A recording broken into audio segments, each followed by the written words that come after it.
Welcome to Facts TV News, where everything is true. One of St. Catherine's most wanted shot to death by police. One of St. Catherine's most wanted, Barrington Coley Campbell, was shot to death by police in Riversdale in the parish on Friday night. It is reported that about 11 p.m., Campbell opened fire on a police team attempting to apprehend him on the Riversdale main road, hitting one of the cops. The lawman returned fire and Campbell was shot. Campbell and the injured policeman was taken to hospital where the suspect died and the cop admitted. A firearm was seized in the incident. Campbell, 32, had been wanted for shooting with intent. He was known to frequent Big Lane and Central Village. Cops identify men killed in poor supermarket robbery. Police have identified 2 people who were shot to death by gunmen during a robbery at a supermarket in Port Manchester on Friday night. 4 men were detained and 3 weapons seized following the daring incident. The dead men have been identified as a Chinese national who was one of the proprietors of the supermarket and Alfonso Cohen. Among the 3 injured persons are 2 males, one of whom is unidentified, and a 25-year-old woman. Police said 2 of the suspects hailed from Portmore, St. Catherine, and the other 2 from Kingston. Reports indicated that about 7:30 p.m., a group of men reported they entered the supermarket and proceeded to rob its owner and customers. The men reported they fired several rounds, injuring the owner and Cohen and the unidentified male. They then fired several shots indiscriminately on leaving the establishment. All 3 injured persons in the supermarket were taken to the Mandeville Regional Hospital, where the owner and Cohen succumbed and the unidentified male rushed into surgery. The 2 other injured persons reported that they were across the road when they heard the explosions and drove themselves to the hospital. One received a glaze on the lip and left side of the abdomen, while the other was treated for a glaze on the forehead. 2 cars that were driven by these persons were damaged by a gunshot. Police said the suspect left the scene in a black Toyota Mark X, which was intercepted by the police along the Melrose bypass in the parish. The car was searched and 3 firearms, an AK-47 assault rifle, and pistol and a revolver were found and 4 men were detained. Crawford condemns double murder, widespread robberies in Manchester. Member of Parliament for Manchester Central, Rhoda Crawford, has condemned Friday night's double murder and armed robbery at a supermarket in Poros, while expressing concern over the increasing numbers of robberies and shootings in the South Central parish. Crawford's constituency borders Manchester Southern to Poros. I am extremely concerned about the number of robberies and shooting incidents, especially those that have amounted to fatalities of innocent residents. I mourn with the victims and their families, she said. Gunmen on Friday killed 2 people during a robbery of a supermarket in Poros. Crawford said the incident of robberies in Manchester are frightening. Law-abiding Manchesterian, none of us home to see Manchester become a hotspot for crime activities, she said. She commended the police and military for apprehending suspects in relation to the robbery incident. I am encouraged by the swift action of the security forces in responding to each incident, especially on Friday night's apprehension of 4 suspects and the seizure of firearms. I give my full support to the lawmen. I thank them for the sacrifice of putting their lives at risk to keep us safe, she said. I want to thank residents who have gone forward to share what they know with the police. We must not provide any safe haven for criminals, she added. She is urging citizens to assist the police. I am appealing to the constituents and residents of the wider Manchester to stay as calm as they can and keep as safe as they can, and for us to continue to join hands with the security forces as we continue to battle the crime monster that is plaguing our parish and country, she said.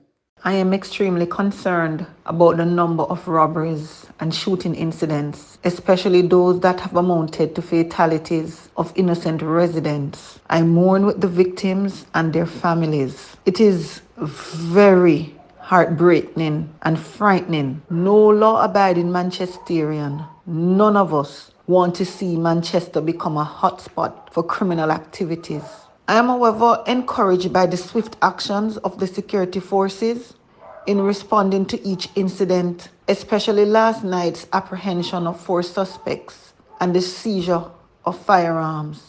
I give my full support to the lawmen.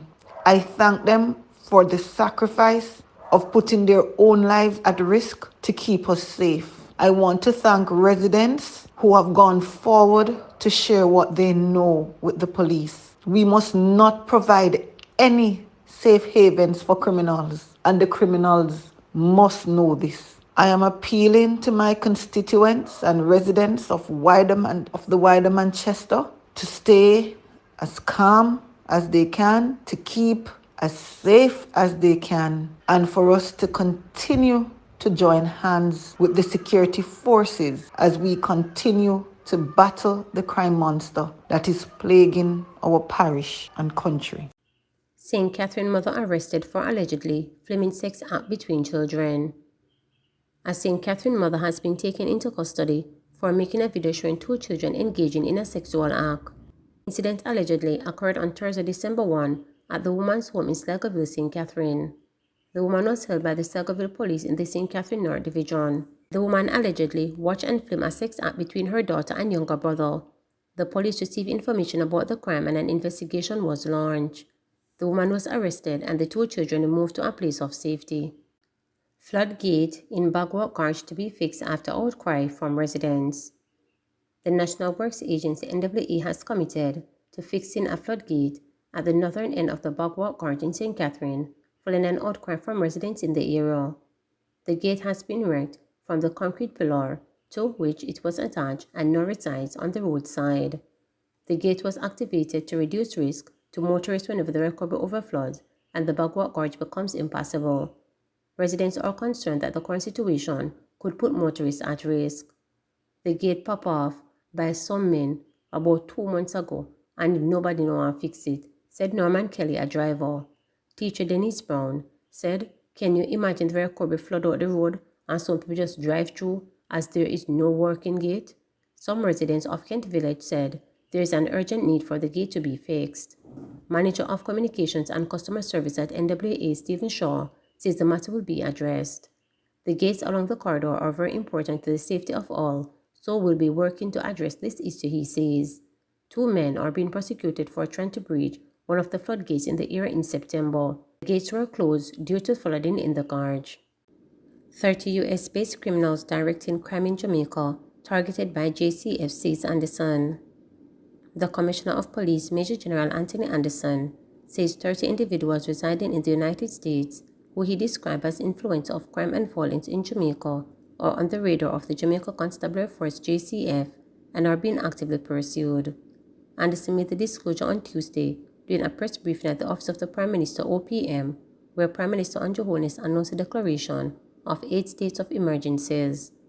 Anderson, who was at pains to explain that SOEs are not just about detaining people, clarified an earlier statement he made that the previous SOEs, which ran from November 15 to 29, were mostly focused on 300 violent producers for whom the JCF has prepared intelligence packages.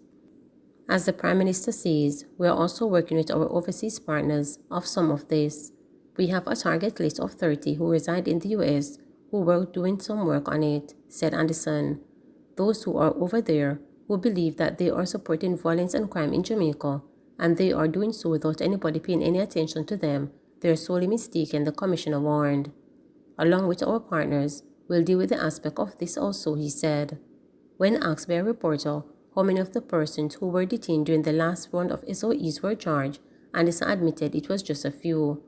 But he pointed out that they are a sort of operations that take place under the state of public emergency, that disrupt, that cause persons to make different decisions and choices, and who are in the crime underworld, and also those who know that there are significant violent producers to bring them in. Said Anderson, it's not only 300 people who are involved in crime and violence. We are some 700 guns off the road per year, and people are still out there shooting. Meanwhile, Anderson left the island for Washington, D.C. on Tuesday afternoon after announcing the latest SOEs. He disclosed that his trip was to take cold talk with the relevant authorities with the aim of getting better cooperation on identifying and dealing with persons in the United States who are actively involved in crime and violence in Jamaica. The Prime Minister said his visit was to start the process of getting a more intense cooperation in treating with the foreign actors in our local crime, those dons, those who have migrated overseas, that in this Christmas season they'll be sending the bag of rice and all other goodies in the barrel. But secreted in that bag of rice, wrapped up, is that blanket, with a gun or ammunition or parts thereof. He had a warning for those who believe they are untouchable. They can't feel that they're free to influence, direct, solicit, and finance crime in Jamaica, so I head to Washington to have a meeting with the Justice Department, the FBI, and other entities there. You're overseas and you're sponsoring, directing, soliciting, and financing crime in Jamaica. We're going to get you. Please remember to subscribe, like, share, and click the notification bell.